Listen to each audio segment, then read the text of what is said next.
Hi, everybody. It's Christine with Whirl magazine and Alex Dixon, and we are here at one of my all-time favorite stores.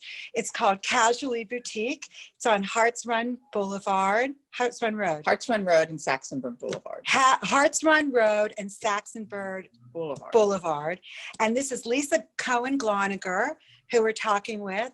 And she's just going to kind of talk with us a little bit, and then she'll give us a tour of her space. But our big thing right now is really looking into what COVID is doing in this situation for these longtime retailers like Lisa. And so my first question for you is, what has this been like for you, and how you've done really well through COVID, but what were the things that you did that really made a difference, do you think, in reassessing your business? Well, after 25 years in the business, I was kind of getting bored anyways with all the clothing. So I had decided last Christmas I wanted to get into home goods because it's just something different and more fun, keeping it with kitchen home goods and gardening home goods, because cooking and gardening are two of my passions. So I was getting that all in order. 25-30% of the store was going to become that, and I was going online. I've always had an online store, but you couldn't buy from it. So I shouldn't say a store, an online presence, but you couldn't buy, you could just see what I had. So all this was ready to pop on March 20th. I was introducing it to the entire city via all sorts of different avenues when we got word that we were going into shutdown. I literally paid my website designer, who I said, do not make me an online to buy website. I just want a presence. She goes, oh, you shouldn't do that. But I did it, and then they shut me down. So I called her back and said, now I need to go online and sell. And she said, oh, I told you. And she was going to charge me all over again. And I learned myself how to take my website. I just got online and just turned it into an e-commerce website. So that, of course, helped, because my customers wanted to at least still help me as much as they could. Was it a lot of sales? No, but it was something. The home goods, since people were no longer getting dressed up and going out anymore, was slow, but it picked up fast, because you're staying home, and I have, olive oils and vinegars, and I have candles, and I have bath sponges, and I had spices and hot fudge, fondues, and I even got into flowers. I did beautiful flowered arrangements. And so a lot of this stuff could be shipped. A lot of it could be seen online. People could come and order it, and I could, deliver it. I really was running around the city delivering everything at that point.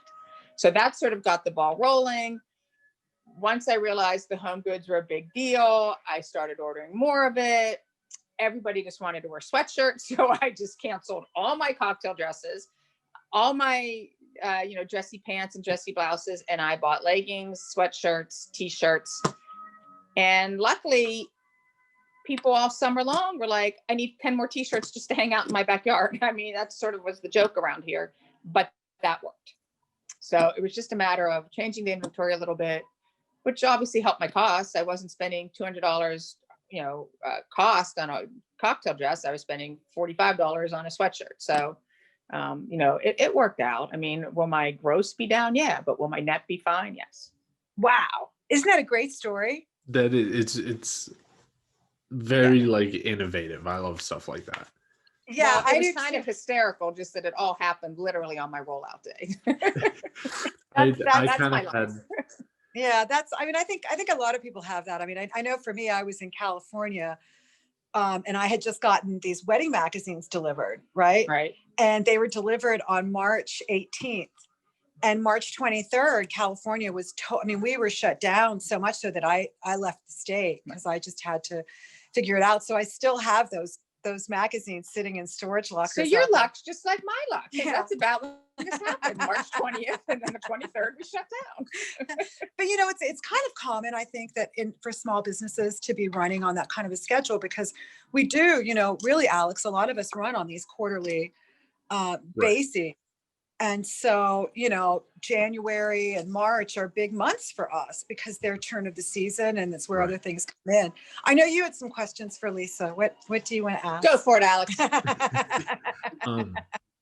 So you mentioned having to shift from doing cocktail dresses and more fashion oriented things to more simplistic, because that's what the demand was. And I just wanted to know if that shift for you felt like any other like shift in like market trends, or if this feels like something a little more extreme. You know what I mean? Like something that's shifting the entire market on its head instead of just, oh, here's a slight difference in the trend. Like, does this seem like it's going to be something lasting, or is it just circumstantial? No, okay, so good question. Yeah, I mean, cocktail dresses are a big money maker because there's they're expensive to begin with, so you make a lot just selling one dress. So, but people weren't buying them in quantity. Like someone would come in and say, "Oh, I need a cocktail dress." They'd try on 20 of them. They'd say, "Oh, I've got to think about it." It can get a little annoying. But the sweatshirts and the t-shirts I always sold anyways, and that was an easy sell. People don't even have to try them on. They come in and like, I'll take 4 of those t-shirts, I'll take 3 of those. That was me. Yeah. I was our client like that. It's all of us. Like we just want to be in comfy clothes anyways. Yeah, but yes. I do take like I do that. Like when I buy from you, I don't just buy one thing because I like the different things I see. So yeah, so that's yeah. I mean, so that worked for me anyways. I just had to go into mass quantity of that. And like I said, people didn't even, they didn't want to go in the dressing rooms to begin with. They didn't have to. It was easy, comfy, casual clothes, which we all like anyways. I mean, come on, we all come home and take off our jeans and put on our pajamas, don't we? Isn't that what we all do? Absolutely. So having said that, I've been told by the fashion industry that when this is all over, because the fashion industry about 2 years to 3 years ahead of time knows what the colors are going to be in fall of 2023, or they used to, I should say. They knew what the styles they were going to. I have been told that beginning of 2022, everyone's going to be back to like high heels and, dressy clothes and cocktail dresses, because people are going to be so tired of being in the sweatshirts and the t-shirts that they're going to want to get dressed up. That's what I've been told. Do I believe it? I'm not sure, because like I said, everybody just wants to put on their comfy clothes. Mm-hmm. So, we'll see if the trend really does completely do 100%, 100 or 180 degree about face. But, t-shirts, sweatshirts, leggings, jeans, they're never going out of style. And many stores gave up on the dressy clothes to begin with. So I was one of the few stores where you could still come and get a prom dress and a cocktail dress. But you have a lot of money tied up in that stuff to sell. You got to buy 30 to sell 4. So, I was getting away from, I was definitely getting out of the prom business. That was just strangled me. But got to be careful how I word that. But yeah, that was annoying. And even the cocktail dresses, I mean, those sold. That's a fine business. The good cocktail dresses are good. So, not right now though. They're all sitting over there. I've sold 4 in 4 months. Well, there are no special social events anymore. Like we're just not doing that. And whereas, we were all buying them all the time. We're just not. It's not in our requiem anymore. No, so, but it will. It will come back. Yeah, we'll see. One of the questions I had for you is that you've been in this business for how long now? 25 years. I opened in 1995, probably before you were born, Alex. 3 years before I was born. Yeah. So one of the things though is that I know myself, the clothing that I have from you that I bought 25 years ago, I still have. Like the jeans that I'm wearing right now, I probably bought these from you 3 years ago, and I wear them all of the time. So I do think it's really funny. Like I do think I do. But I do think that there's like, you have an eye on your clientele that's interesting. And so that helps when you go. Like I'm always envious when she goes on buying trips and she's like, no, it is not what you think. It is not as glamorous as you think. And I'm like, isn't it though? Isn't it? Mm-hmm. But I do think that you buy for your clients. No, I definitely buy for my clients and always have. And I have people from my Aspenwall store, which is where I opened originally. People still come in and say, I have that sweater I bought from you 25 years ago. And I might not remember your name, but I will remember that sweater that they bought. And people do, the clothing is timeless. It is. I've always said I'm classic with a little edge, classic with a little flair, stuff that you will keep in your wardrobe. I mean, when the reps come in here and say, oh, let me show you the best things. This is what everybody's buying. And it's like shoulder pads up to your ears and cutouts down your arm and your sleeves that hang down over your fingers. And fringes. I'm like, okay, so I'm not buying any of that. So let me just do my own choices here. And the reps have now finally learned after all these years that do not tell me this is your best seller, because it's not selling here. So Not in Pittsburgh. not in Pittsburgh. No. Pittsburgh's always been a year or two behind, but Yeah. even so, that whole open shoulder, the whole bell bottom sleeves, I mean, it just doesn't work. People are like, I can't eat dinner. You know, I who wants my shoulders hanging out? Like, We're cold. exactly. It's the cold shoulder. It's what it was called. The Yeah, cold shoulder Yeah. top. And It's who wants what a it cold is. shoulder? I don't want to give away the cold shoulder. So yeah, exactly. So I mean, I never did follow the trends to begin with. I've always been, like I said, a little classic with a little bit of an edge. Stuff that you can wear 25 years later or 3 years later, because something 25 years ago is probably back in style now. I mean, tie dye, I can't even keep in stock around here anymore. And, Yeah. We used to make our own. right. I know.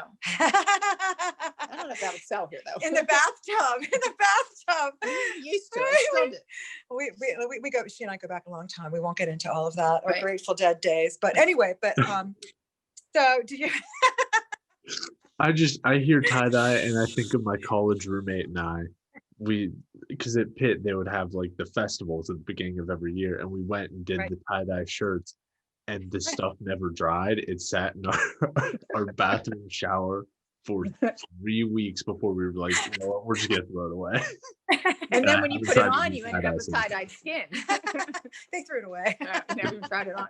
You're supposed to rinse it and put it in the washer in the Exactly. drying machine. But that's okay. You didn't have us We were around. 18-year-old boys. We didn't know how to do stuff like that, though. We were 18-year-old girls and Yeah. we figured it out. We were girls.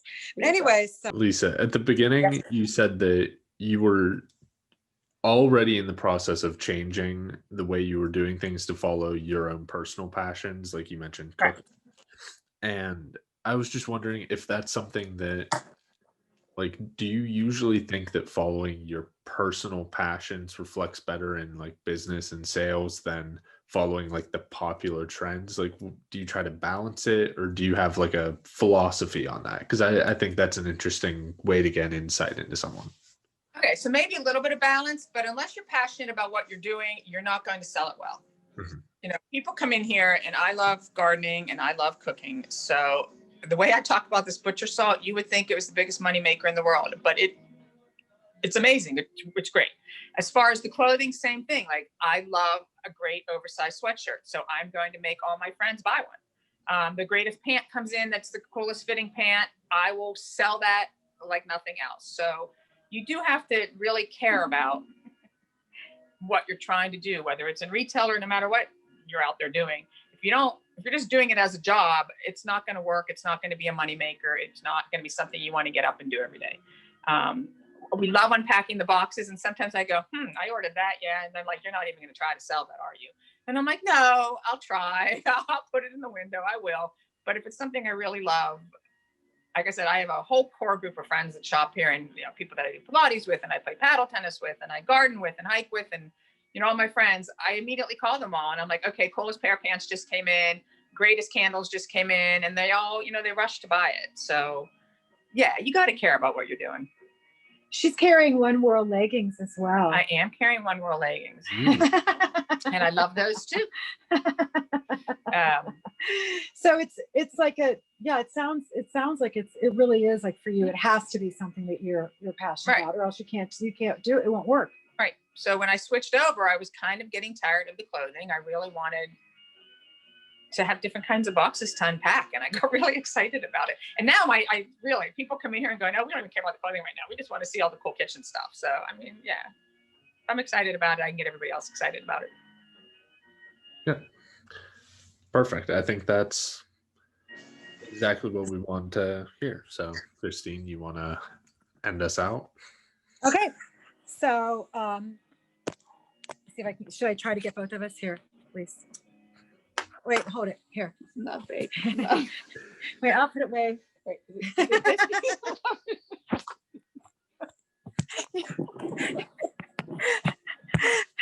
And we're totally straight. This is sad. Like, this is really sad. Okay, here. Can you come in here? Look.